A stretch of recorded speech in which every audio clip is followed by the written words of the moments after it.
Hello everyone, this is Tom Iland, and I apologize for the delay. We were having some technical difficulties, but I'm happy to be here with you today to talk a little bit about come to life during a pandemic. So for those of you that do not know me, I'm a 38-year-old man with autism, and I'm in Santa Clarita, California, just north of Los Angeles in the United States. And I grew up basically wanting to be George Lucas's accountant because I love Star Wars, I'm good with numbers, and decided that was what I wanted to do with my life. And my parents explained to me if I was going to be George Lucas's accountant that I had to take tests, I had to pass classes, I had to get jobs in the entertainment field, and George Lucas wasn't going to hire someone right out of high school.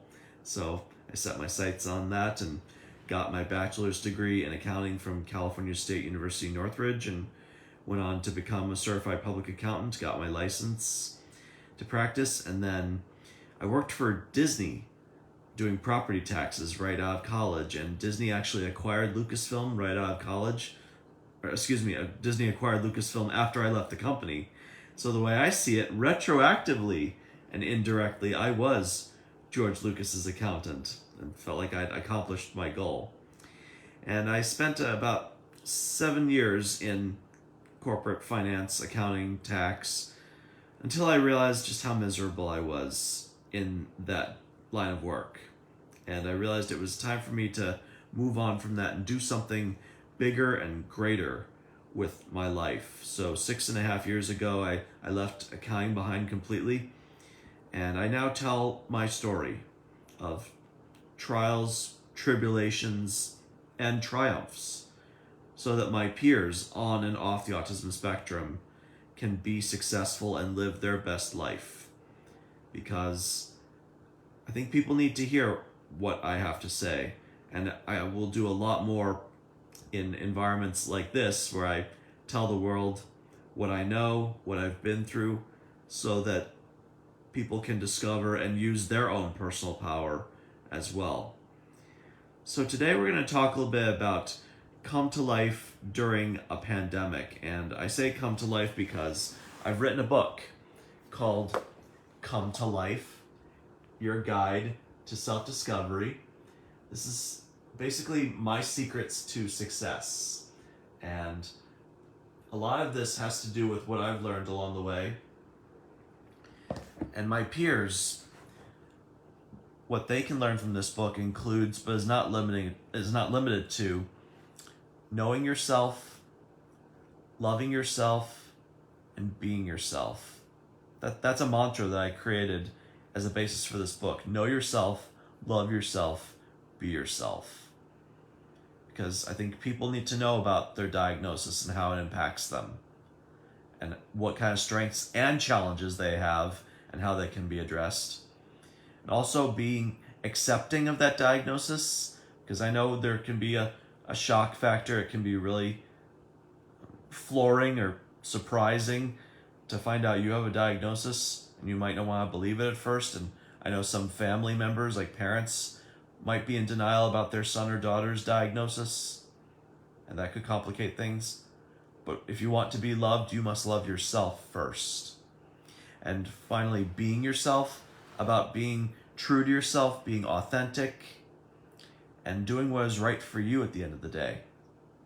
And taking action so that you can live the life that you want to live versus looking to please others. So know yourself, love yourself, be yourself. That is the basis, my mantra that created Come to Life. And I say come to life, why it's called that, because life doesn't come to you. It's up to you to come to life. You have to go out there and make things happen for yourself. If you just kind of sit back, wait for some kind of miracle or if something's going to just drop in your lap, it doesn't work that way. You have to initiate the change, or as Gandhi said, be the change you want to see in your life. So by initiating what you want to have happen, then you start to put yourself on the path to where you want to go and what you want to be and what you want to do and how you make a difference. Now, addressing and using that premise of come to life during a pandemic. And the pandemic has definitely rocked our world and has turned things upside down, thrown our world for a loop, however you might want to call it. And in some ways, I felt some of the uncertainty and awkwardness when the pandemic first started. Interestingly enough, though, being on the autism spectrum, I know what it's like to be isolated. I know what it's like to be ostracized, or kind of staying at home, making my own fun, and doing what I want to do on my own. And just before the pandemic, I had just completed an online course on how to be a certified human potential coach. That's one of my designations and professions. I currently am and hold a certified human potential coach. I'd just taken Zoom courses and completed my certification right before the pandemic started. So having autism, kind of being on my own, doing my own thing, and creating my own fun, and having just had all those Zoom classes, I kind of felt like I prepared my entire life for this pandemic, for this moment. So I'm sharing what I know and reaching people where they are in a virtual environment, namely Zoom, so that I can help people through their isolation, through their fears, through their anxieties and their difficulties that they might be facing. And I have several coaching clients right now to where I'm helping them with different aspects of life. And life to me is an acronym or an abbreviation, if you will. I'll give you the 4 descriptors of life to me. So the L in life stands for love and relationships. Love and relationships is the L in life. And that has to do with loving yourself, like I mentioned earlier. Also, the company that you keep, the people that are in your circle. Like what kind of family members you have, the friends that you have. Thinking about allies, as we call them in Come to Life, people on your team, and whether or not they're supportive of your goals, your dreams, and your future. That plays a big part and lies a very good and strong foundation for what's to come next. So that L is love and relationships in life. The I, if you use sign language, the I in life is independent living. Independent living is the I in life. And that has to do with not only like living away from home or moving out of mom and dad's place, or maybe living with a roommate, but it's also about taking charge of your life, being the person that makes the decisions and determines where your life is going. I think a lot of people on, and in some cases off the autism spectrum, feel like they're living a life that's not theirs. Like they leave someone else with the hard decisions, or sometimes the family thinks my kid can't make decisions or isn't capable of that, so I'm just gonna do everything for my kid until one of us dies. And there are families, parents out there that deem their children incapable of having a life of their own and say, my kid's gonna live with me until one of us dies. And what kind of life does that set up for you? It's a self-fulfilling prophecy as well. Do you see your child as having a future of their own, being on their own, having a life that they can own and call theirs? Or do you see them staying with you, kind of being cocooned in your household? So independent living, being in charge of your life and making decisions about what you want and where you want to go, that's an important part of life to me and for me. Now we get into the F, sign language F, in life, which is further education. Further education is the F in life, and that has to do not just with like going to a university or a college or other advanced institution of higher learning and getting a degree or diploma. it also has to do with keeping an open mind, staying alert to the trends, keeping up with the change that's happening in our world, because our world is constantly changing and evolving, and the pandemic can definitely tell us a little bit about that. And being able to stay on top of that and take feedback from other people. This is a big matter in the autism community, when people tend to be kind of resistant to change, or don't want to hear what other people have to say, or think, no, I've got this. Like, I've got a good way to do it. Let me do it my way. When two heads are better than one, four heads are better than two. And sometimes when you hear something from another person, they'll give you something that you may not have otherwise thought about. And it could improve your life, your operations, or whatever you might want to be having some opportunities for improvement. So further education is the F in life. Finally, the E, sign language E, in life stands for employment. Employment. And this is another big one for people on the autism spectrum. And I think the pandemic as well has made a lot of people question their current jobs and work. Like, if you've heard of the Great Resignation happening right now, a lot of people are leaving their jobs because they have seen how overworked and underappreciated they are in their current work environments. And we may have heard about essential employees or essential workers in the first days of the pandemic. Like, some people were furloughed, or their work was deemed not essential, and so they were stuck at home or had their hours reduced and what have you.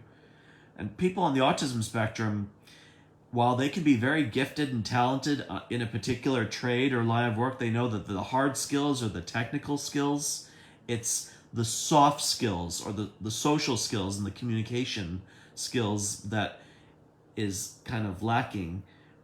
And this is where more explicit and direct instruction is needed, because some examples of soft skills and social communication skills, like how to talk to a manager or a supervisor, like what kind of formality you would use with people higher up in an organization, what you would say to a customer, how to dress in the office or the workplace, how not to be the smelly person in the workplace, practicing good hygiene, and also knowing when to ask for help or to get a manager if something's not working. A lot of these skills that apply in multiple jobs, multiple industries, multiple sectors, and they're transferable, so they work in multiple places. But when people on the autism spectrum don't get through the interview process, or maybe they do get a job but then say or do something that warrants them getting fired, then they're out of luck. So the E stands for employment when it comes to life. So to summarize, we've got love and relationships, independent living, further education, and employment. Those are the four categories, if you will, when it comes to life. And that's what I help my coaching clients with respect to living the life that they want and becoming their best selves.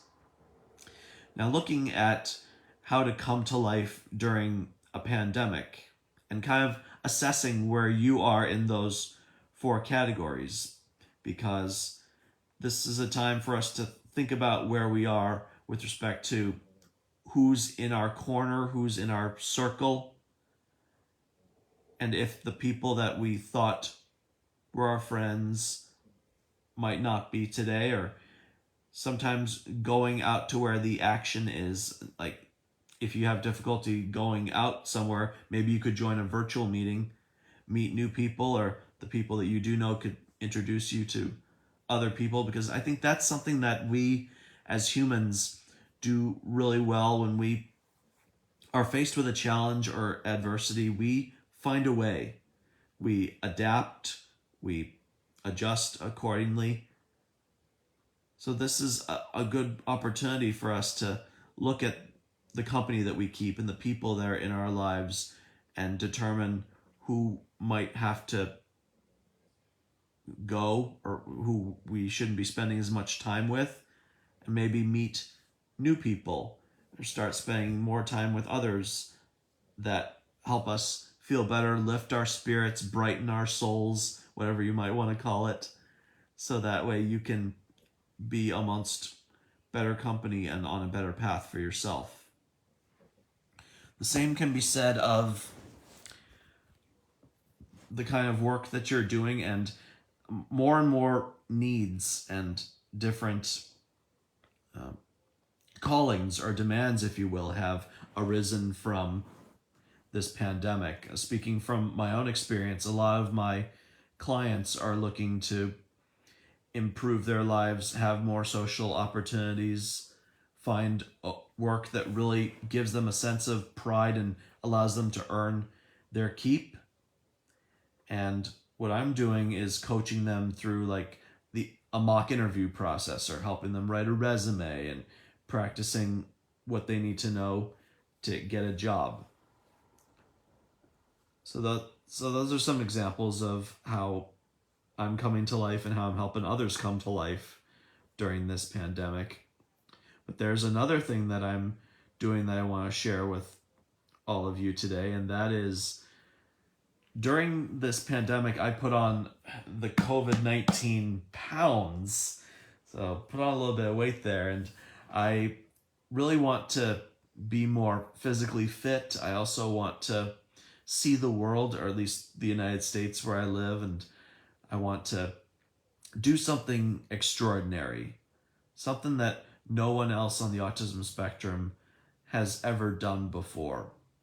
So, ladies and gentlemen, I'm going to be setting out on a little bit of a quest, if you will, coming up in June, about 7-8 weeks from now. I'm going to be traveling to a place called Des Moines, Iowa, in an attempt to run a full Ironman triathlon.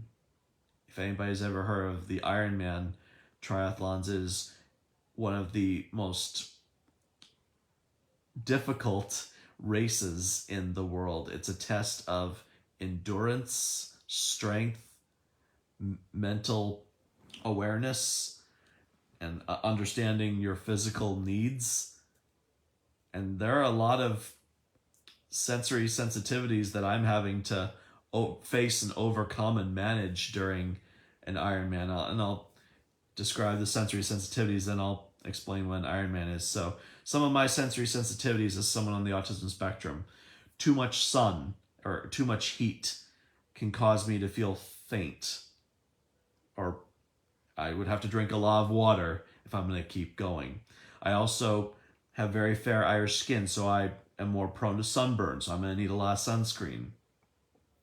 I also have to keep my energy levels up, otherwise I might start losing my momentum out there. And I also don't do too well in like humidity. I mentioned heat. There's also humidity, or if there's too much headwinds, that's going to, for lack of a better term, cripple me out on the race course. So I'm having to manage all these natural elements as I'm going out there on a race course.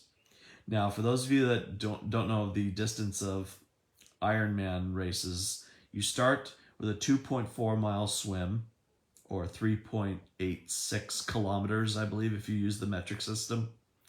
Then you take off on a 112 mile or 180 kilometer approximately bike ride. And then you end with a 26.2 mile run or 42.2 kilometer marathon. And you have 17 hours to complete this. Nobody to date on the autism spectrum has ever finished a full Ironman. So this June, I'm going to attempt that, and I could potentially set a Guinness World Record. And I'm continuing to train very hard. I've already completed a half Ironman. I did that last summer, got my medal framed. Here's when I did a half Ironman last summer. Felt really good to have that happen. And that was just a half Ironman. I'm going for the full next. So this is one example, me doing Ironman. Is how I'm coming to life during a pandemic. So my challenge or my call to action to you out there is, what are you doing or what can you be doing to help your fellow human beings during these troubling times? Do you need to leave behind a job that's killing your spirits in order to find something that helps the greater good? Do you need to be a better spouse or parent or sibling in order to improve your family relationships or what's going on in your household?